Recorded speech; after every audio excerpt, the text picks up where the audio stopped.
Hi guys, so I figured to come up here and update you. I'm reading Lords of Shadows as we speak right now.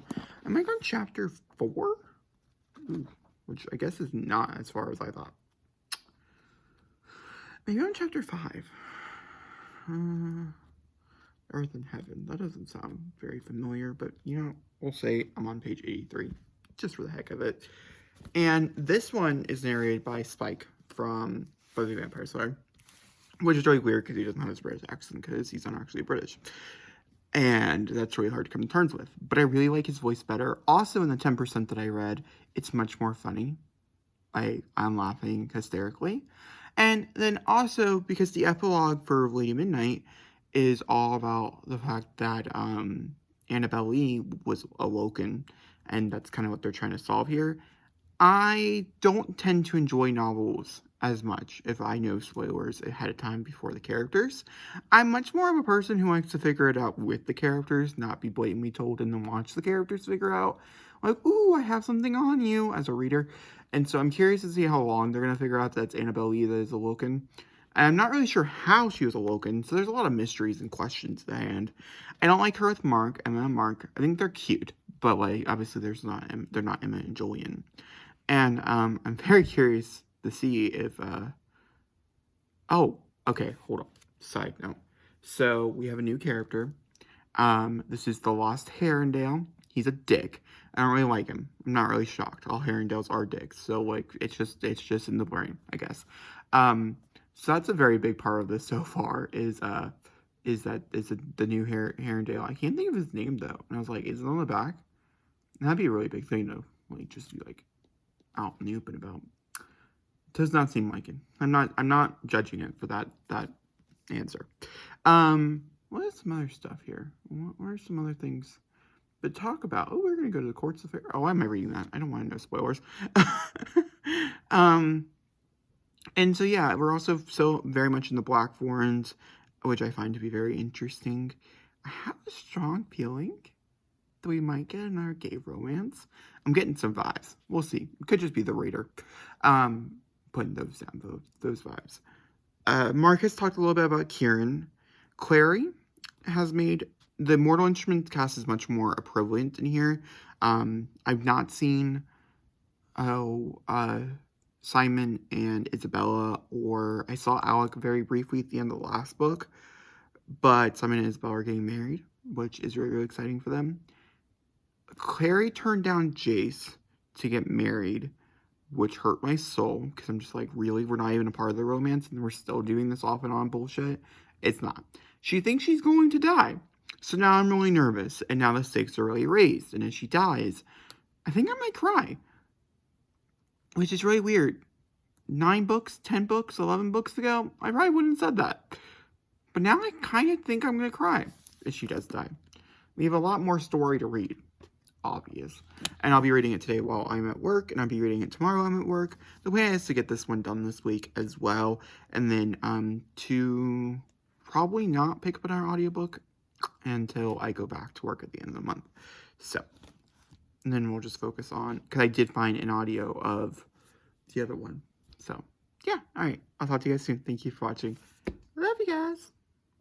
Okay, so I just want to give you a very quickly update. Lydia made Lord of Shadows. I read the first like 26-30% yesterday. I love it. It's hilarious.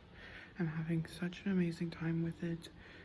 The big takeaways is that Julian and Emma are still very much going to go at it, very much in love.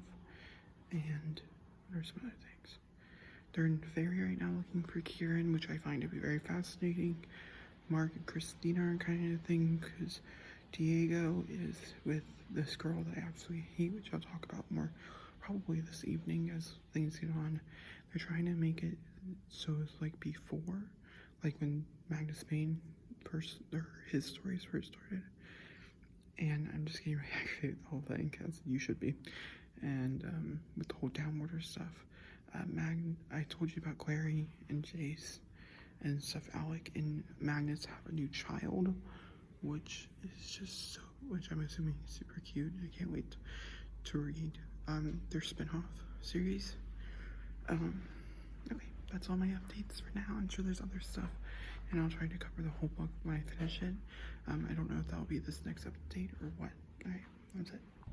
So I thought I'd come in here and update you guys on Lords of Shadows.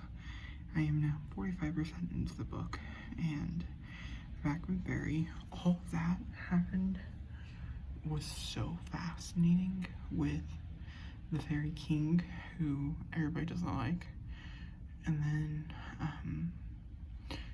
the cowl that went down, and Emma saw her dad, but I totally thought it was fake, and so I was really happy when I was reassured that it was fake. And then they get confronted by the Silly Queen, or Julian is, and she tells him that she knows a way to break the bond of pair ties, so him and Emma can be together forever, or until they die of old age or in battle, who knows.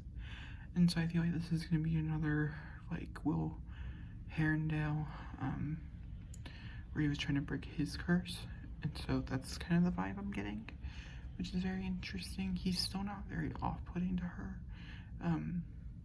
Gemma is still the one pushing away, whereas Julian is someone who is trying to push on her in a very cute way, not like in a very like aggressive way, which I really like.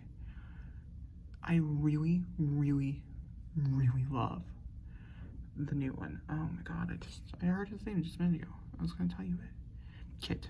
I love him so much. The Lost Herondale is so adorable, and he's like, I can't tell, and I don't know if it's because of the way James Marsh is reading the novel or not, but he is both in love with both the twins. It's the cutest thing ever. I'm ready for Ty. I'm sure there's people who are not, but I am, because I think it's adorable, and I just find it super duper adorable. The only problem is I can't figure out how old they are, and so I'm not sure if I'm allowed to root for it, because I remember them saying the twins are the youngest, or some of the youngest. I know Toby, who's not really mentioned at all, the baby of the family, is the youngest. So I want to say like Ty is like 14 now, 13, and I'm assuming that's about the age of Kit, and so like I feel like I can support it. I'm not really sure though. I might have to Google it. I'm just really nervous. I don't want spoilers for Queen of Air and Darkness, so I won't be able to Google it until afterwards, and so I will know if they get into a relationship. But I support them so much. But now he's thinking maybe it's more like a bond, like a paratype bond, which is interesting, and I would be curious to see how that would play out as well. But basically, the Silly Queen was like, hey, I have a way for you to break that bond, but also come look in this magical mirror, you know, her thing that she has, and I will show you what's going on with your uncle. The uncle dies. He gives himself up to, oh yeah, Malcolm didn't die. Wasn't shocked, and they rise Annabelle. She kills Malcolm. Also, not very shocking. I was kind of shocked, but I wasn't like super shocked. She kills Malcolm, and then she takes the Book of the Dead, or the book. Yeah, I think it's the Book of the Dead is what it's called. The Book of the Black. Maybe that's what it is. Either way, she takes the book, and the Silly Queen was like, I want that book. Give me that book, and I'll make all this shit go away. We're all just like, yeah, you will. And now we're at London, and they're devising a plan to try to figure out how to destroy Annabelle and also get the book. So that's where we're at. I'm really liking it. I find it very funny. I find it very cute. It's also very soothing of an audiobook where I can see myself laying in bed and listening to it, and so I'm really happy that he narrates Queen of Air and Darkness as well, because Queen of Air and Darkness is 15 plus a little under 15 hours, and so it's like a lot of listening, you know. But I'm really looking forward to it. The only problem is I don't get to hear it.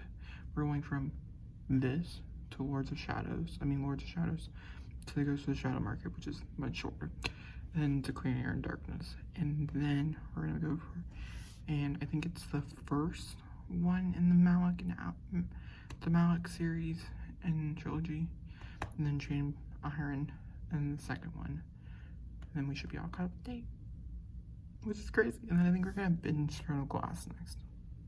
I think that's what I decided. Okay, that's my update for you guys. I'm gonna eat lunch, watch a YouTube video, and brainstorm my own story. Lords of Shadows updates, everyone. We are currently about to start chapter 22, in case anybody was kind of curious. Reaching 481. And I just wanted to declare that I absolutely love Kit and Ty. A lot of people on the interwebs are talking about Emma and Julian, which is also a very cute couple. Kit and Ty are not a couple yet. Kit thinks he might want to be his pair of ties. This could be another Clary Simon situation. I don't like Kit. Sorry.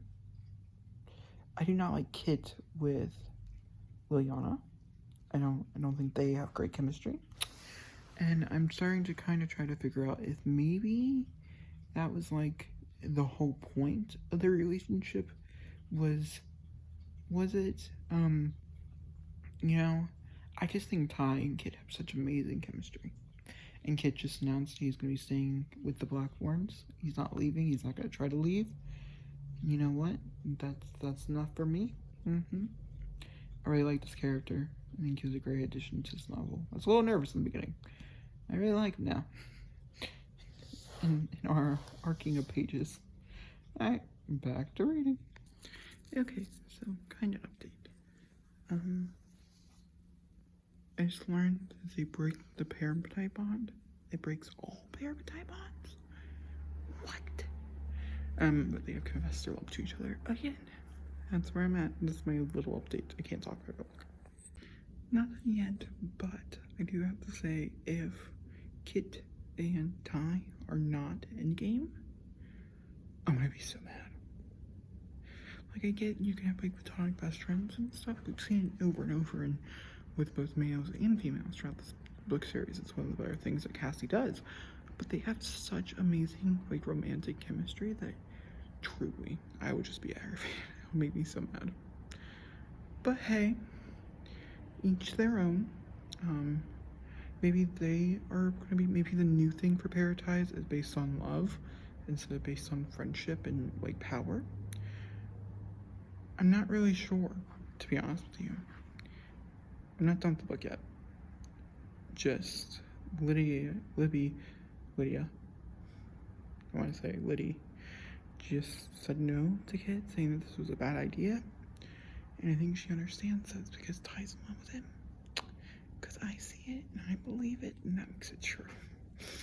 Okay. Emma has been exiled.